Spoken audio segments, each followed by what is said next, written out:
Hello friends, good morning. आप लोगों का स्वागत है मेरे YouTube channel learn and grow with Sonam ma'am में।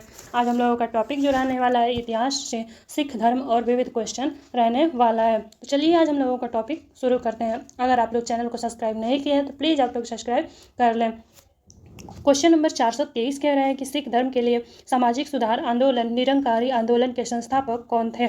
ऑप्शन ए कह रहा है कि Baba Dayal Das, option number B Baba Gurmeet Dev, option number C Shri Sonal Singh, option number D Baba Balak Singh. तो इसमें से हो जाएगा option number A Baba Dayal दास।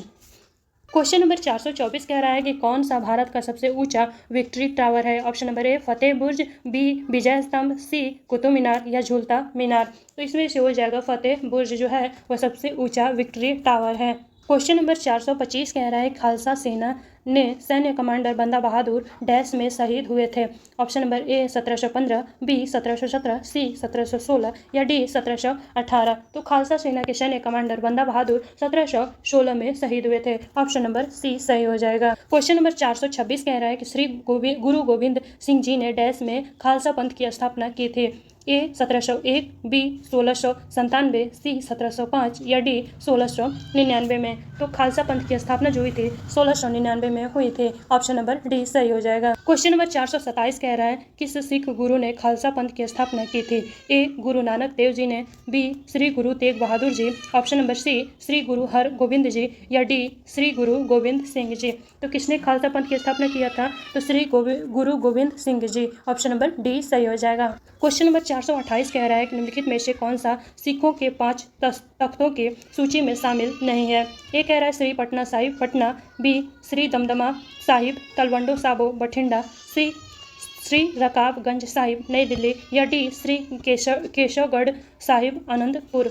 तो क्या हो जाएगा? सी ऑप्शन हो जाएगा श्री रकाबगंज साहिब नई दिल्ली। क्वेश्चन नंबर 429 कह रहा है कि आदि ग्रंथ किस समुदाय का धार्मिक ग्रंथ है। ए बौद्ध, बी जैन या सी सिख या डी यहूदी। तो आदि ग्रंथ जो है वह सिख धर्म का धार्मिक ग्रंथ है। ऑप्शन नंबर सी सही हो जाएगा। क्वेश्चन नंबर 430 कह रहा है किस सिख गुरु के निमंत्रण पर सूफी संत हजरत मियाँ मीर ने अमृतसर में स्वर्ण मंदिर श्री हर मंदिर साहिब की आधारशिला रखी थी। A option Shri Guru her Govind ji, B option Shri Guru Arjun Dev ji, C Shri Guru her Rai ji, D Shri Guru Tegh Bahadur ji. तो क्या हो जाएगा? बी ऑप्शन श्री गुरु अर्जुन देव जी। क्वेश्चन नंबर 431 कह रहा है कि विश्व प्रसिद्ध मंदिर स्वर्ण मंदिर की आधारशिला किसने रखी थी।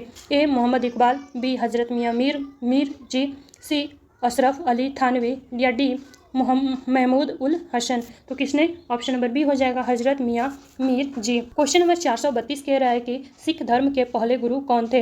ये हो जाएगा गुरु गोविंद सिंह जी, बी श्री गुरु रामदास जी, सी श्री गुरु नानक देव जी या डी श्री गुरु हरगोविंद सिंह जी। तो ऑप्शन नंबर सी हो जाएगा श्री गुरु नानक देव जी। क्वेश्चन नंबर 433 कह रहा है कि श्री गुरु नानक देव जी का जन्म राय भाई की तलवंडी वर्तमान ननकाना साहिब में हुआ था। किस सन में हुआ था? ए ऑप्शन 1465, बी 1539, सी 1469 या डी 1456 में। तो सी ऑप्शन हो जाएगा 1469। क्वेश्चन नंबर 434 कह रहा है कि चिल्लियावाला युद्ध कब लड़ा गया था। ए ऑप्शन 1865, बी 1892, सी 1849 या डी 1856 में। तो 1849 में लड़ा गया था। ऑप्शन नंबर सी सही हो जाएगा। क्वेश्चन नंबर 435 कह रहा है कि स्वर्ण मंदिर किस झील के किनारे है। ए अमृत सरोवर झील, बी गोल्डन झील, सी हरिके झील या डी सुखना झील। तो ऑप्शन नंबर ए हो जाएगा अमृत सरोवर झील। क्वेश्चन नंबर 436 कह रहा है कि रामचरित्र की रचना करने वाले गोस्वामी तुलसीदास का जन्म आधुनिक राज्य में हुआ था। ए तमिलनाडु, बी महाराष्ट्र, सी कर्नाटक या डी उत्तर प्रदेश। तो तुलसीदास का जो जन्म हुआ था उत्तर प्रदेश में हुआ था। ऑप्शन नंबर डी सही हो जाएगा। क्वेश्चन नंबर 437 कह रहा है कि निम्नलिखित में से कौन सा सम्मिलित नहीं है। तो एलिफेंटा की गुफाएं जो है वह महाराष्ट्र में है, ये तो सही है। खजुराहो जो है वह मध्य प्रदेश में है, यह भी सही है। और बुलंद दरवाजा जो है वह फतेहपुर सीकरी में है, यह भी सही है। लेकिन ऑप्शन नंबर सी गलत है। केदारनाथ जो है वह गुजरात में नहीं है। ऑप्शन नंबर सी हो जाएगा। क्वेश्चन नंबर 438 कह रहा है निम्नलिखित में से डैश ने स्वामी हरिदास से 11 वर्ष तक संगीत सीखा था। ए बैजू बावरा, बी तानसेन, सी रामदास या डी तन रंग ने। तो किसने सीखा था? तानसेन ने स्वामी हरिदास से 11 वर्ष तक संगीत सीखा था। क्वेश्चन नंबर 439 कह रहा है कि सबसे प्रसिद्ध पशुचारण और शिकारी जनजाति मंगोल बसे हुए थे। ए दक्षिण एशिया, बी अरब प्रायद्वीप, सी दक्षिण पूर्व एशिया या डी मध्य एशिया। तो ऑप्शन नंबर डी हो जाएगा मध्य एशिया। क्वेश्चन नंबर 440 कह रहा है मुगलकालीन प्रसिद्ध गायक तानसेन किस भारतीय संगीत शैली से संबंध रखते हैं? ए ध्रुपद, बी ठुमरी, सी कर्नाटीन, टिक, डी या ख्याल। तो क्या हो जाएगा? ध्रुपद से संबंधित है, ध्रुपद शैली से संबंधित है। क्वेश्चन नंबर 441 कह रहा है कि शरिया कानून डैश समुदाय से संबंधित है? ए यहूदी, बी ईसाई, सी जैन या डी मुस्लिम। तो शरिया कानून जो है वह मुस्लिम समुदाय से संबंधित है। ऑप्शन नंबर डी सही हो जाएगा। क्वेश्चन नंबर 442 कह रहा है कि आधुनिक आंध्र प्रदेश के भाग वारंगल की रानी रुद्रमा देवी इनमें से किस वंश से संबंधित थी? ए चालुक्य वंश, बी पूर्वी गंग वंश, सी काकतीय वंश या डी चोल वंश। तो जो वारंगल की रानी रुद्रमा देवी थी वह काकतीय वंश से संबंधित थी। ऑप्शन नंबर सी सही हो जाएगा। क्वेश्चन नंबर 443 कह रहा है कि महाकालेश्वर मंदिर इनमें से किस शहर में स्थित है? ए उज्जैन, बी वाराणसी, सी भुवनेश्वर, डी भोपाल। तो महाकालेश्वर मंदिर जो है वह उज्जैन शहर में स्थित है। ऑप्शन नंबर ए सही हो जाएगा। क्वेश्चन नंबर 444 कह रहा है कि निम्नलिखित शहरों में से किसे प्राचीन समय में डेसिनगनाडु कहा जाता था? ए कोल्लम, बी मैसूर, सी मदुराई या डी चित्तौड़। तो कोल्लम को पहले डेसिनगाडु कहा जाता था। ऑप्शन नंबर ए सही हो जाएगा। क्वेश्चन नंबर 445 कह रहा है कि निम्नलिखित में से किस शहर में जंतर मंतर नहीं है? वाराणसी में है, उज्जैन में भी है और जयपुर में भी है, लेकिन जंतर मंतर नागपुर में नहीं है। तो ऑप्शन नंबर बी सही हो जाएगा। क्वेश्चन नंबर 446 कह रहा है कि निम्नलिखित संगीतकारों में से वह कौन है जो 1253 से 1325 ईस्वी तक जीवित थे और जिन्हें पारंपरिक तबला और सितार के आविष्कारक के रूप में जाना जाता था? ए तानसेन, बी अमीर खुसरो, सी स्वामी शास्त्री या डी बैजू बावरा। तो कौन थे अमीर खुसरो? ऑप्शन नंबर बी हो जाएगा।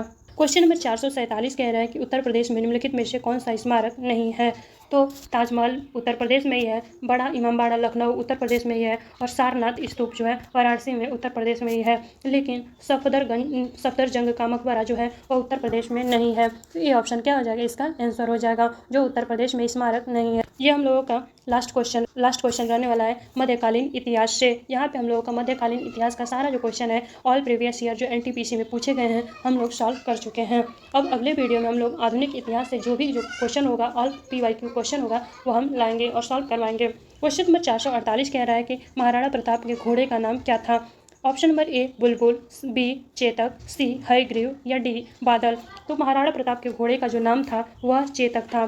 तो आज के लिए धन्यवाद दोस्तों, इतना ही रहने वाला है। नेक्स्ट वीडियो में हम लोग आधुनिक इतिहास से क्वेश्चन जो भी रहेगा वह सॉल्व करने वाले हैं। अगर आप लोगों को ये वीडियो अच्छा लगा हो तो प्लीज़ आप लोग सब्सक्राइब कर लें, लाइक करें, कमेंट करें और शेयर करें। धन्यवाद।